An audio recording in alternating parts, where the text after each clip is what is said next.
Filipenses, capítulo 2, verso 5 até o verso 8. Diz assim a palavra do Senhor: Tenham entre vocês o mesmo modo de pensar que Cristo Jesus tinha. Ele tinha a natureza de Deus, mas não tentou ficar igual a Deus. Pelo contrário, ele abriu mão de tudo o que era seu e tomou a natureza de servo, tornando-se assim igual aos seres humanos. E vivendo uma vida comum de um ser humano, ele foi humilde e obedeceu a Deus até a morte de cruz. Vamos orar ao Senhor, vamos fechar os nossos olhos, vocês que estão em casa também acompanhando a reunião, e oremos em nome do Senhor Jesus. Meu Deus, nós somos gratos ao Senhor por estarmos aqui reunidos nesta noite e queremos te louvar por este momento que o Senhor nos permitiu prestar aqui, Senhor, a nossa adoração através do louvor. Meu Deus, e quero também pedir humildemente a ajuda, a inspiração do Teu Espírito Santo acerca da palavra que será ministrada neste momento aos nossos corações.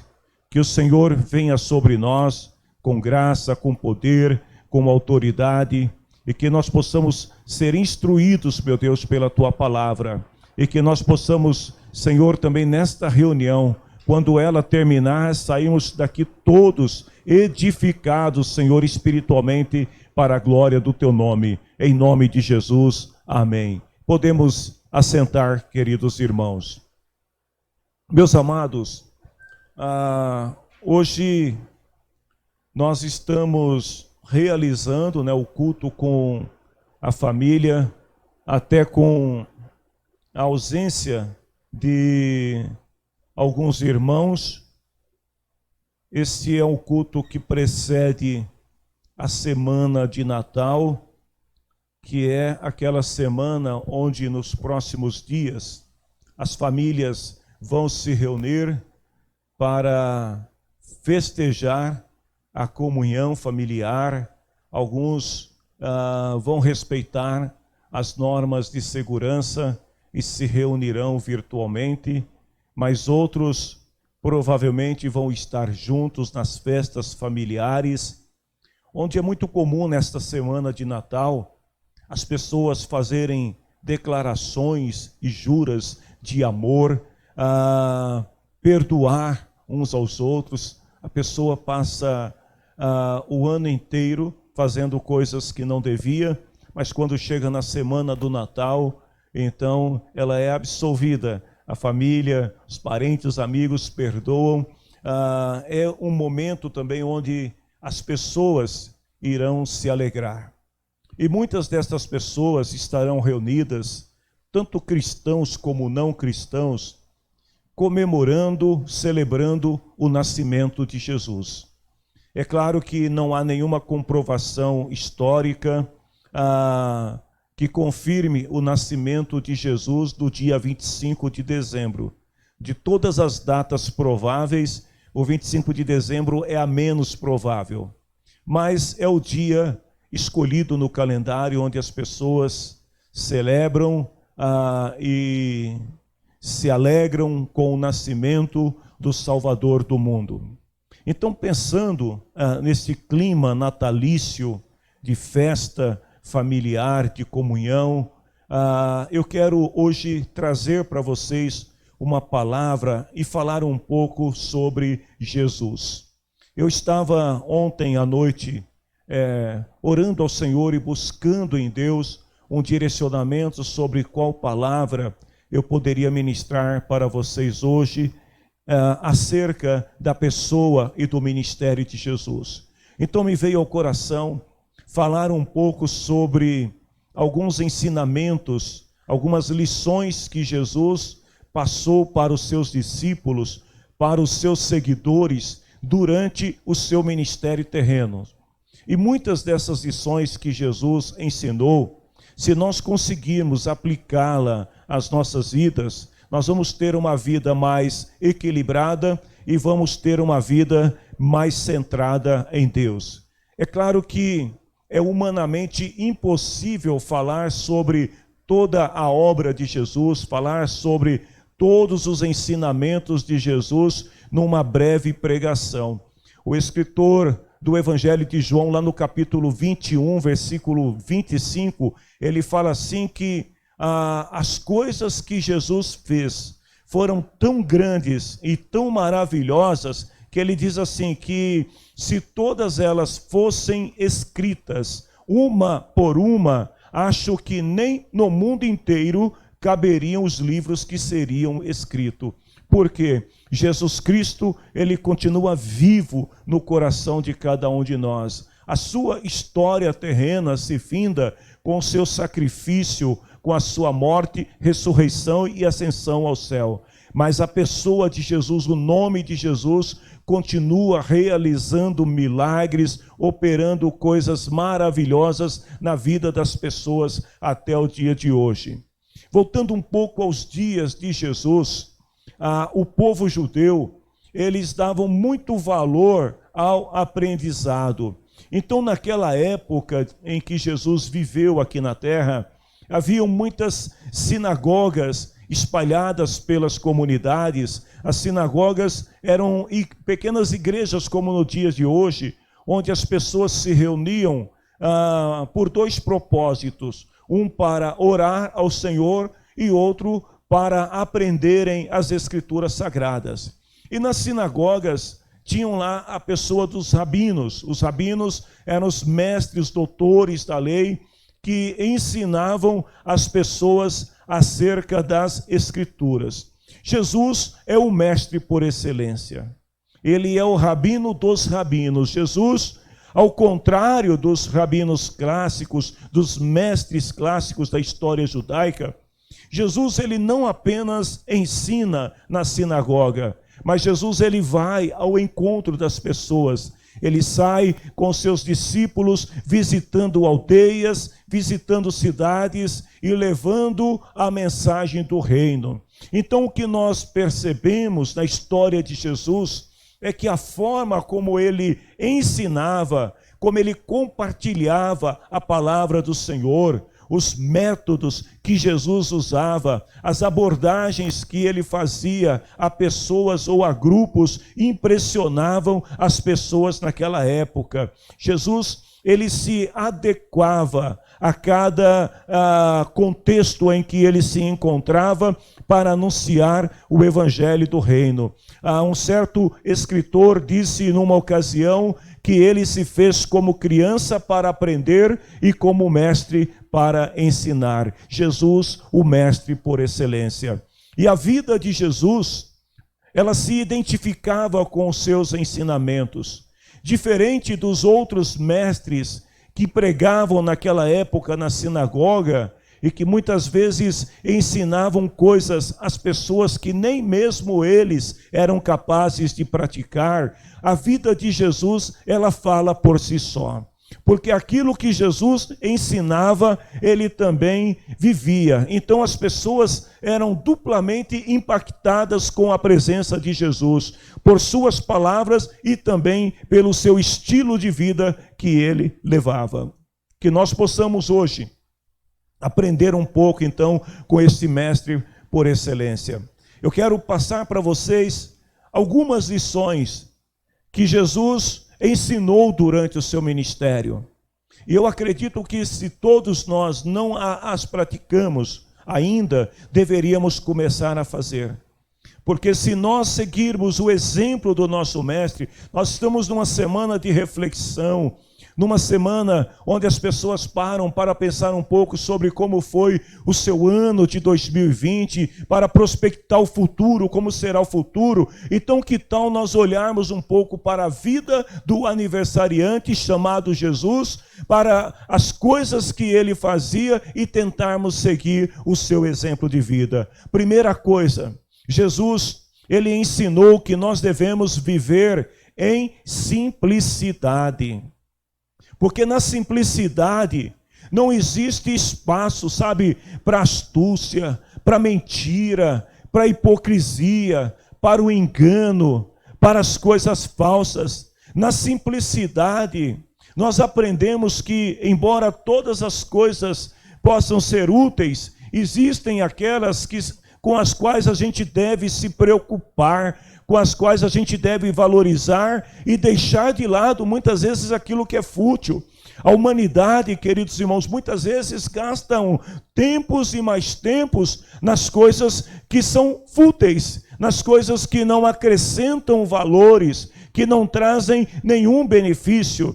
Lá em Mateus capítulo 11, 25, Jesus, orando ao Pai, ele agradeceu a Deus dizendo assim: olha, eu te agradeço, porque o Senhor tem mostrado às pessoas sem instrução. Noutra versão diz aos pequeninos e noutra diz às crianças. Então, as pessoas sem instrução aqui não está se referindo aos adultos, mas está falando das crianças. O Senhor tem mostrado às crianças, aos pequeninos, aquilo que escondeste dos sábios e dos instruídos. Se nós queremos aprender sobre simplicidade, o melhor exemplo que nós temos nos dias de hoje é olhar para as crianças, para ver a maneira como as crianças agem, como elas se relacionam. E nós vamos perceber nas atitudes de uma criança, no coração, nas palavras de uma criança, o que é ser simples. Então Jesus, ele ensinou os seus seguidores que nós devemos agir com simplicidade. Jesus, ele falava com simplicidade. As palavras de Jesus eram compreendidas pelo povo, porque Jesus, ele procurava falar às pessoas de uma maneira que elas entendessem. Por isso que muitas vezes Jesus usou de parábolas, porque as pessoas tinham uma facilidade maior de entender quando Jesus exemplificava as verdades bíblicas através do contexto que as pessoas estavam vivendo. Então a palavra do Senhor diz assim, que Jesus, ele falava com simplicidade, e mesmo na simplicidade de Jesus, algumas vezes os discípulos tiveram dúvidas em relação àquilo que ele estava dizendo. E sabe o que a Bíblia diz, lá em Marcos 4:34, que Jesus explicava tudo em particular para os discípulos. Então a simplicidade com que Jesus viveu esta vida, a simplicidade com que Jesus se relacionou, com que ele falou com as pessoas, é um exemplo que todos nós devemos seguir. O segundo ensino de Jesus que nós devemos praticar, Jesus ensinou que a gente deve amar ao próximo. Eu não vou falar sobre o amor a Deus e o amor a si mesmo, porque estes são mais fáceis de serem praticados, mas o amor ao próximo. E uma vez alguém perguntou para Jesus assim: mas Senhor, quem é o meu próximo?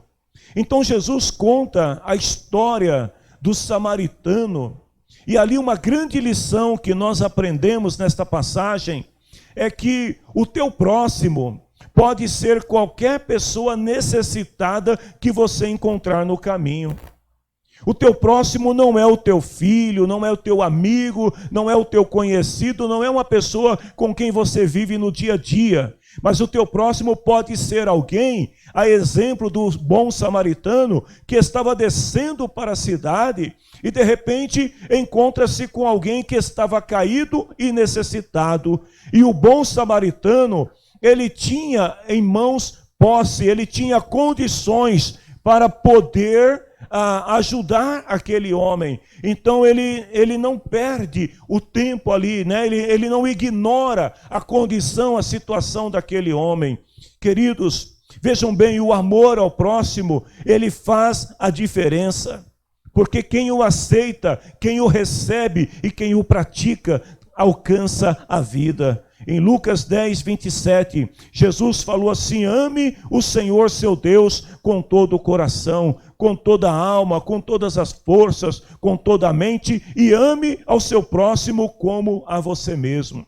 Eu não estou falando dessas ações que muitas vezes acontecem esporadicamente, principalmente agora em final de ano, onde às vezes as pessoas que têm mais posse acabam comprando presentes e levando às comunidades carentes. Embora seja uma atitude nobre, esta prática deveria ser constante. Não deveria ser apenas em épocas natalinas, mas o amor ao próximo, a ajuda ao próximo, ela deveria acontecer constantemente. E quão bom seria se estas pessoas não apenas levassem brinquedos, mas levassem também educação, levassem profissionalização, levassem alguma coisa que pudesse tirar essas pessoas da condição de miséria que vivem, para poder estar num padrão melhor. Então, queridos, o amor ao próximo aqui, vejam bem, a palavra diz que quando o bom samaritano leva o viajante até aquela estadia e o deixa ali, ele deixa uma mensagem para o homem que estava cuidando dele. Ele fala: olha, cuida dele, ou seja, restaura ele. E quando eu voltar, se ficar faltando alguma coisa, eu pago também. Ou seja, o bom samaritano, ele não se preocupa apenas em fazer uma ação de caridade, ou em fazer uma boa ação, mas ele quer ver aquele homem restaurado e reintegrado. Então esse deveria ser o sentimento de todos nós, e isso nós aprendemos com Jesus. Terceiro, não devemos julgar as pessoas. Como assim? Jesus ensinou que nós devemos procurar observar e corrigir os nossos erros, ao invés de ficar criticando as falhas dos outros. Então o que Jesus estava ensinando aqui é que a pessoa que busca encontrar falhas nos outros, na verdade, ela está buscando uma autojustificação dos seus próprios erros. Porque muitas vezes o atacar o outro, o atingir o outro, é uma forma da pessoa esconder quem ela é. E Jesus, ele ensina na sua palavra assim: não julguem os outros, para que vocês não sejam julgados por Deus. Porque Deus julgará vocês do mesmo modo que vocês julgarem os outros. Então, da maneira como nós tratamos as pessoas, é a maneira também como Deus vai nos tratar. Nós não podemos exigir de um Deus que é amor, mas que também é justiça, que ele nos trate de forma diferente. Então Jesus, ele diz aqui: olha, com a mesma medida que vocês medirem os outros, vocês também vão ser medidos por Deus. Em quarto lugar, Jesus, ele ensina que nós devemos evitar o perigo das riquezas. Note bem, Jesus não estava condenando as pessoas de trabalharem honestamente e de agregarem valores, bens, durante a sua vida como resultado, como fruto do trabalho. Mas o que Jesus está ensinando aos seus discípulos é que o acúmulo exagerado de riquezas e bens pode escravizar a pessoa. A pessoa ela pode ser tomada, ser levada por um amor excessivo aos bens e às riquezas e se tornar escravo delas. Lembre disso, queridos. Nesta vida, você não vai levar nada. Não adianta você construir palácios e mais palácios, bens e mais bens, achando que você vai levar alguma coisa quando partir dessa. Então viva a tua vida, mas cuidado para não ser escravo das riquezas. Jesus conta um exemplo para os seus discípulos, está lá em Lucas capítulo 18, a partir do versículo 22, de um jovem rico que fazia tudo certinho. Do ponto de vista religioso, ele era um exemplo. Do ponto de vista familiar, ele também era um bom exemplo.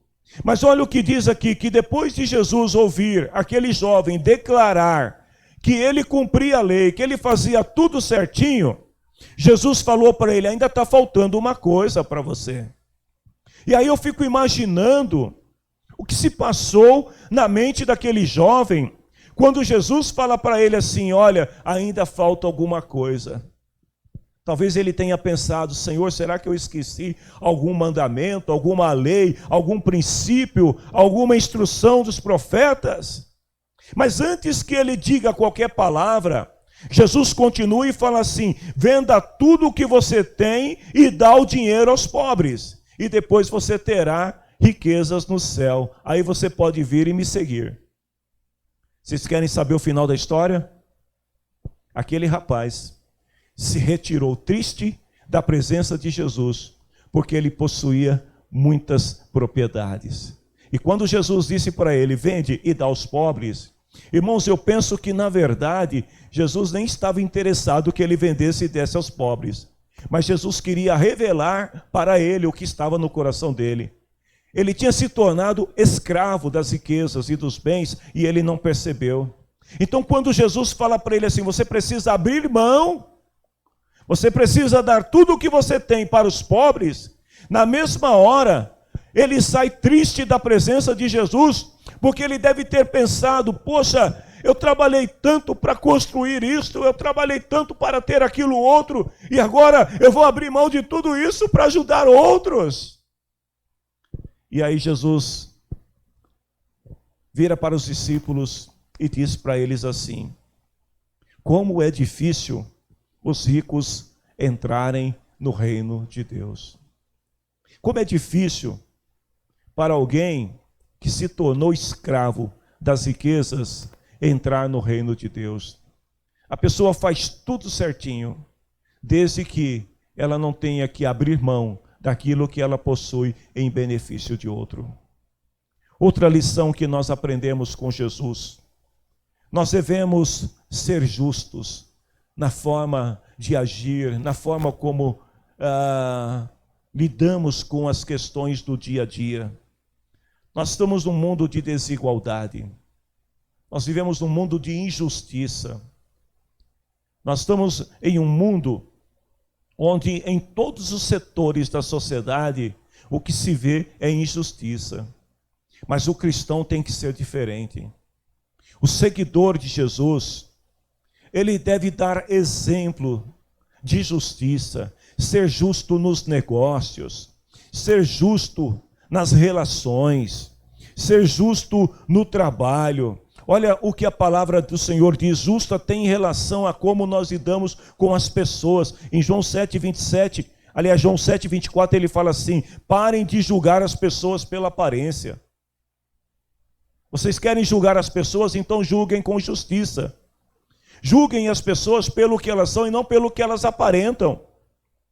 Porque muitas vezes desprezamos alguém que é pobre, mas que é uma boa pessoa, e abraçamos alguém que é rico, que é ímpio, porque nós estamos julgando pela aparência. Então Jesus, ele ensinou aos seus discípulos, aos seus seguidores, e que nesta semana nós possamos parar para refletir um pouco sobre isso também. Vamos ser mais justos no dia a dia com as coisas com que lidamos, com as pessoas com que lidamos. Jesus também ensinou que nós devemos ser humildes. E vejam bem, quando eu falo de humildade aqui, não vamos confundir humildade com pobreza ou humildade com miserabilidade. A humildade que Jesus ensina não tem nada a ver com a condição socioeconômica da pessoa. Também não tem a ver com as palavras da pessoa, mas tem a ver com o caráter que ela expressa através das atitudes. A humildade que Jesus está falando aqui está relacionada com o esvair-se do orgulho, da soberba, da arrogância, da vaidade, para viver uma vida segundo o exemplo de Cristo. Jesus falou assim, sejam meus seguidores e aprendam comigo. E aí eu pergunto para cada um de nós que estamos aqui, pergunto para você que está assistindo esta reunião, o que nós temos aprendido com Jesus? O que Jesus pode nos ensinar? Vejam bem a humildade que Ele exige que nós tenhamos em relação às pessoas, é entender que Deus, quando olha para os seres humanos, Ele não vê classe social, não vê cor. Deus vê o que? Vê a alma, vê o espírito da pessoa. Somos todos iguais aos olhos de Deus. E Ele quer que nós também tenhamos esta humildade para reconhecer o valor que as pessoas têm, independente da sua posição. Em sétimo lugar, Jesus ensina que nós temos que ser o sal da terra e a luz do mundo. Eu estava meditando nesta palavra e eu escrevi o seguinte, que ser menos do que sal e menos do que luz é estar em falta com Deus. Se nós não formos o sal da terra e a luz do mundo, nós estamos em falta com Deus. As nossas obras, todas elas, devem ser regidas pelo amor de Deus em nossos corações. As coisas que nós fazemos, vejam bem, aqui não se trata de ser uma luz que ataca os outros, porque muitas vezes a pessoa diz assim, eu sou luz, mas a gente vive muitas vezes atacando aqueles que não são cristãos, como se eles não fossem merecedores da mesma graça. Porém, a graça de Deus é para todos. Então, ser sal da terra e luz do mundo é demonstrar através das nossas atitudes quem nós somos. É aquela clássica pergunta que todos nós devemos fazer em todo momento: o que Jesus faria em meu lugar? Como Jesus agiria? Como Jesus reagiria? Ele diz lá em Mateus 5,14: não se pode esconder uma cidade construída sobre um monte. Aquele que é luz, o crente que é luz, o crente que é sal da terra, não tem como se esconder. Aonde ele chegar, esta luz tem que brilhar. Aonde ele chegar, o ambiente à sua volta tem que ser transformado pela presença de Deus. Então Jesus estava dizendo aqui para os seus discípulos assim: olha, a luz de vocês precisa brilhar, para que os outros vejam as obras, e assim glorifiquem a Deus que está nos céus. Em 8º lugar, nós devemos viver as nossas experiências de fé e aprender com os erros. Deixa eu falar uma coisa aqui para vocês. Se você não sabia, você vai descobrir agora. Você sabia que não tem crente perfeito? Não tem. Talvez você tome um choque com esta declaração, mas a verdade é que todos nós estamos buscando a perfeição. Nós estamos trabalhando todos os dias para tentar ser melhor, mas nós não somos tão bons assim ainda. Nós estamos num processo de construção. Então todo dia a gente aprende algo da parte de Deus, e todo dia a gente vai corrigindo as nossas falhas, como disse Paulo, a fim de chegarmos na estatura de uma pessoa aprovada por Deus e uma pessoa perfeita. Então, as experiências de fé e o aprendizado com os erros. Vejam bem, Jesus não apenas ensinou os seus discípulos, mas ele permitiu e propiciou aos discípulos viverem situações onde eles deixaram de ser seguidores, espectadores ou admiradores do mestre, para serem praticantes. Então Jesus ensinou aos discípulos e também permitiu que eles aprendessem. Tem uma passagem lá em Lucas, capítulo 10, a partir do versículo 1, que fala da missão dos 72. Então os discípulos estavam andando com Jesus, já tinham aprendido muita coisa boa sobre Jesus, sobre o reino de Deus. E um dia Jesus chamou eles e falou assim: agora vocês vão sair, vão entrar numa cidade, e quando vocês chegarem lá, vocês vão anunciar o reino de Deus. E eles foram de 2 em 2. Aí passou-se um tempo, eles voltaram. Gente, voltaram todo mundo feliz da vida. A Bíblia diz que eles chegaram para Jesus e disseram assim: Senhor, novidade. Diz aí: olha, em teu nome nós expulsamos demônios, curamos enfermos. E olha, aí teve um mais entusiasta que falou assim: olha, eu vi Satanás cair do céu como um raio. Eles estavam felizes pelo que fizeram. E aí Jesus pegou e chamou a atenção deles, deu um puxão de orelha neles, e falou assim: olha, essa experiência de fé que vocês tiveram é boa, mas existe um erro aí. Vocês estão focando na coisa errada, vocês estão focando no que fizeram, quando na verdade vocês deveriam estar muito mais alegres pelo fato do nome de vocês estar escrito no livro da vida. Sabe o que isso quer dizer, queridos? Que quando Deus olha para nós, igreja, independente das suas obras, o que Ele realmente quer saber é se no teu coração existe uma fé salvadora, Se no teu coração existe uma fé que crê, acredita no Senhor como seu Senhor e Salvador. Então, a experiência da fé, muitas vezes nós aprendemos com o erro. Às vezes acertamos, às vezes erramos. Eu tenho dado muitas oportunidades aqui para os irmãos nos últimos meses, principalmente nas reuniões de quarta-feira, onde alguns têm pregado, às vezes nas reuniões de domingo, como hoje de manhã, e outros têm pregado. E às vezes eu percebo com alguns irmãos, quando os convido para uma ministração, a preocupação deles de errar. Ai, pastor, deixa para depois, porque não estou preparado, eu posso errar. Deixa eu te falar uma coisa. Não tenha medo de errar fazendo o que é certo. Não tenha medo se você for pregar e de repente trocar o nome de um personagem bíblico. Se de repente você estiver pregando, trocar a referência bíblica. Deixa eu te dar uma boa notícia, eu já fiz isso muitas vezes. E ainda faço hoje. Então não tenha receio de errar tentando fazer. Porque Jesus sempre vai estar conosco para nos ensinar aquilo que é certo. Em nono lugar, nós devemos estar vigilantes em todo o tempo.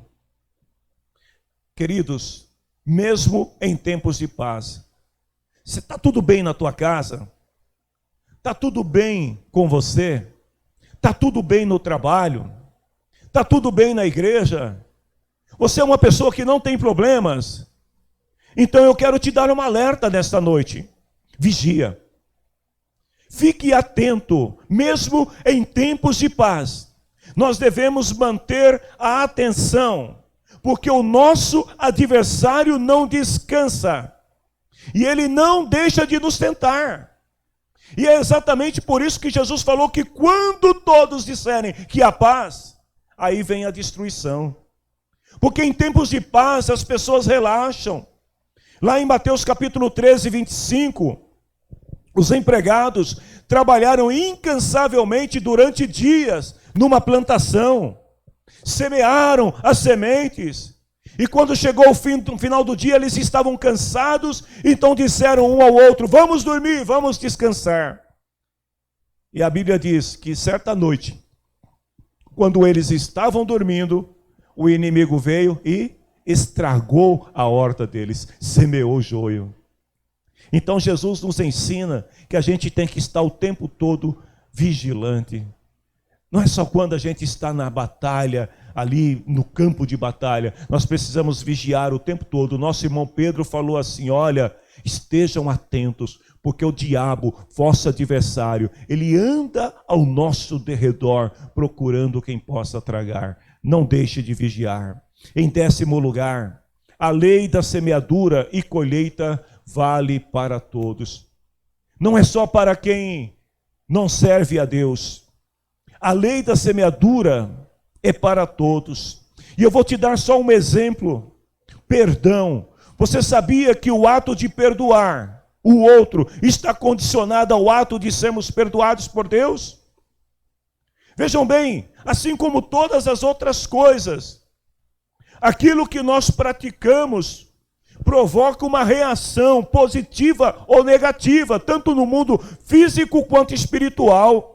Então lá em Lucas 6, 36 e 37, Jesus ensinou assim: olha, primeiro, tenha misericórdia dos outros, porque aí vocês vão alcançar misericórdia também.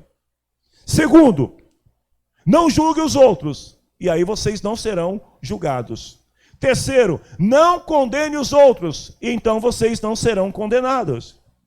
Quarto, perdoem os outros, e Deus perdoará vocês. Quinto, deem aos outros, e Deus dará a vocês. E aí é interessante que nessa parte, Jesus fala assim, que Deus dará e Ele será generoso. E as bênçãos serão tantas que vocês não poderão segurá-las nas suas mãos. Por isso que Paulo, em uma de suas cartas, diz assim, que a melhor coisa que se pode fazer é dar, porque é melhor dar do que receber. A mesma medida que vocês usarem, Deus usa contra vocês. Aliás, Deus usará para medir vocês. Em 11º lugar, o choro de hoje trará consolo amanhã. Se hoje você está chorando, fique sabendo que o choro é temporário, assim como tudo na sua vida. Se hoje você passa por tribulação, se hoje você está enfrentando alguma aflição na tua vida, alegre o teu coração, porque logo o sorriso virá para você. Eu queria que, se você entendeu essa palavra aí, desse um glória a Deus, ou aplaudisse o nome do Senhor. Porque olha o que Jesus diz: felizes as pessoas que choram, porque Deus as consolará. O choro dura uma noite, mas a alegria vem pela manhã. Em 12º lugar, devemos valorizar a família da fé. Vejam bem, esta não é uma família, vocês que estão aqui, salvo uma ou outra exceção, nós não fomos gerados, esta família não foi gerada por laços parentais ou sanguíneos. Nós viemos de famílias diferentes, de lugares diferentes, mas nós nos tornamos uma família pela fé em Cristo. Por isso que Paulo chama de família da fé. Toda pessoa que aceita Cristo e cumpre os seus mandamentos passa a fazer parte desta família na fé. E uma vez perguntaram para Jesus assim, disseram para Jesus: a sua mãe e os teus irmãos estão aí querendo falar com você. E Jesus perguntou para aquelas pessoas: mas quem é minha mãe? E quem são os meus irmãos? E aí ele apontou para os discípulos e disse: vejam, aqui está minha mãe e os meus irmãos. Pois quem faz a vontade de meu Pai que está no céu é meu irmão, minha irmã e minha mãe. Ou seja, nós somos uma família da fé. Por isso que nós devemos orar uns pelos outros, ajudar-se mutuamente. Por isso que nós devemos nos alegrar com a alegria do outro, mas também chorar com a tristeza do outro, porque nós somos uma família, nós somos a família da fé. Em 13º lugar, adoração a Deus envolve declaração e também prática. Ou seja, Jesus ensinou que as pessoas que o seguem e que o adoram não devem fazer isso apenas por palavra. O mundo está cheio de pessoas que dizem que são de Deus, mas não fazem o que Deus manda. O mundo está cheio de pessoas dizendo: eu sou de Cristo. O sujeito coloca uma camiseta com uma cruz atravessada no peito, escrito: eu sou de Cristo. Mas na primeira oportunidade que tem, ele se mostra do capeta. Porque suas ações não condizem com aquilo que ele está dizendo ou afirmando. Jesus falou que o verdadeiro adorador, ele deve não somente declarar, mas ele também tem que praticar. Então eu sou de Cristo, viva como Cristo. Eu amo a Deus, então demonstre o amor a Deus. Eu vou para o céu, então se mostre como cidadão do céu. João capítulo 4, 24. Os que adoram a Deus devem adorá-lo em espírito e em verdade. Queridos, é por isso que Jesus falou naquele dia. Muita gente vai dizer: nós falamos. E ele vai dizer na linguagem de hoje: e daí? Vocês falaram, mas não viveram. Nós temos que falar, declarar, mas temos que também viver. Jesus ensinou, em 14º lugar, que nós não estamos sozinhos. Nós estamos no mundo, mas não estamos sozinhos. Jesus está conosco. Amém, igreja? Jesus está conosco. Às vezes em momentos de solidão, de desprezo, de angústia, de tribulação, você pensa que está sozinho. De repente Deus envia uma palavra, alguém te liga, alguém te manda uma mensagem, ou alguém vai ao teu encontro para levar uma palavra de Deus. Sabe o que é isto? Você não está sozinho. Jesus falou assim: olha, eu vou enviar o meu Espírito para estar com vocês. Ele vai ser o consolador, o auxiliador. O mundo não conhece. Mas vocês o conhecem, porque ele está em vocês. Jesus vive, Jesus reina, Jesus habita em nós. Glória a Deus. A palavra dele está em nós. Mais 2 tópicos por hoje, eu disse nas palavras do escritor do Evangelho de João. Não dá para falar tudo. Então eu só vou falar mais 2 coisas que Jesus nos ensinou e que nós devemos pensar e refletir nessa semana. Jesus ensinou que nós devemos perseverar na oração. Sabe o que é perseverar? É não desistir com facilidade. É insistir naquilo que você acredita, ainda que os outros à sua volta desistam.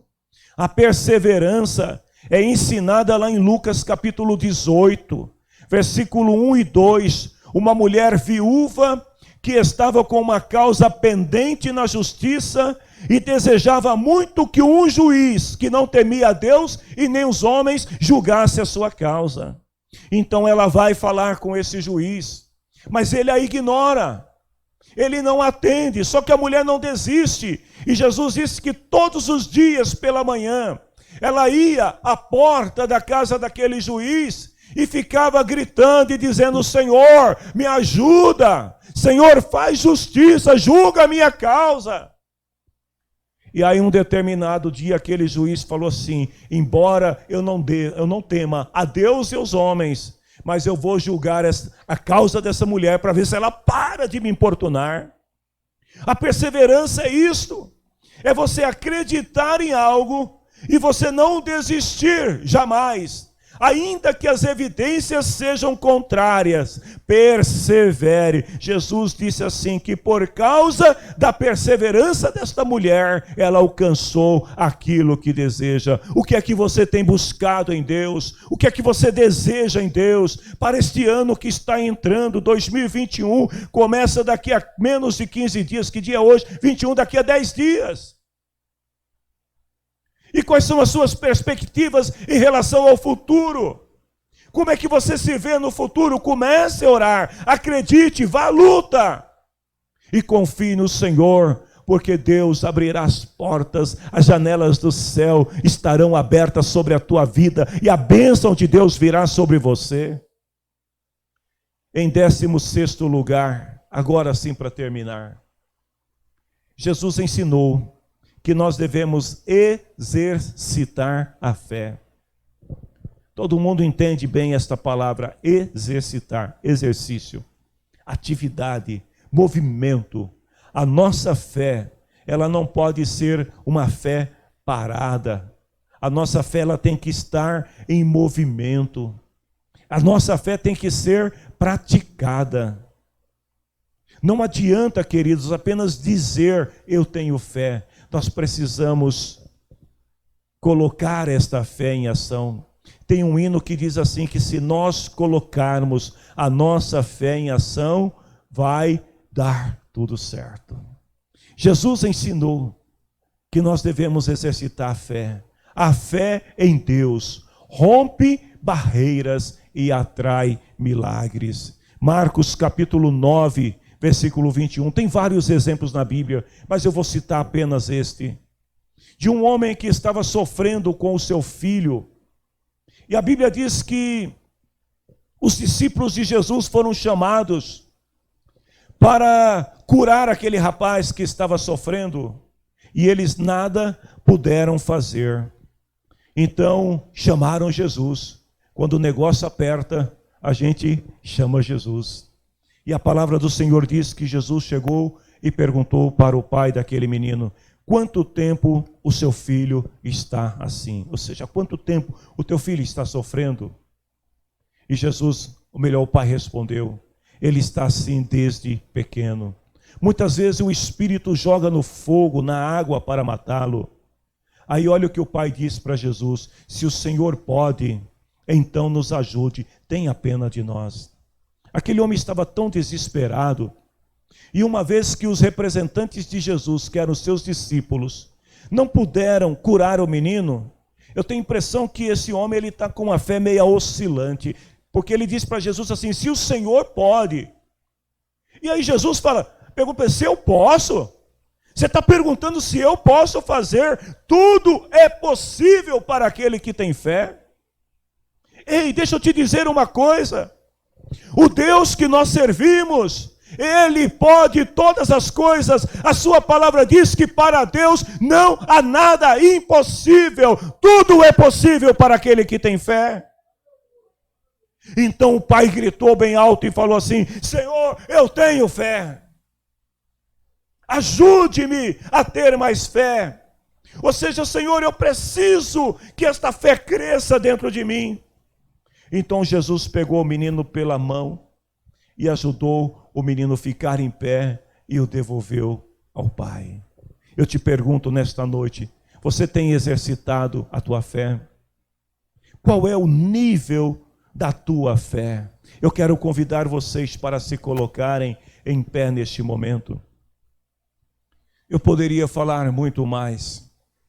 Eu estava de manhã, aqui enquanto alguns jovens e crianças estavam ensaiando, eu comecei a rascunhar num pedaço de papel algumas coisas que Jesus nos ensinou. E ali eu comecei a marcar, eu marquei quase 30 coisas que Jesus ensinou, que eu fui lembrando naquele momento ali. Não posso falar todas elas hoje, mas eu espero que estas que eu tenha passado para vocês possam ensinar cada um de nós, para que nós possamos viver a vida de Cristo, uma vida que agrada a Deus.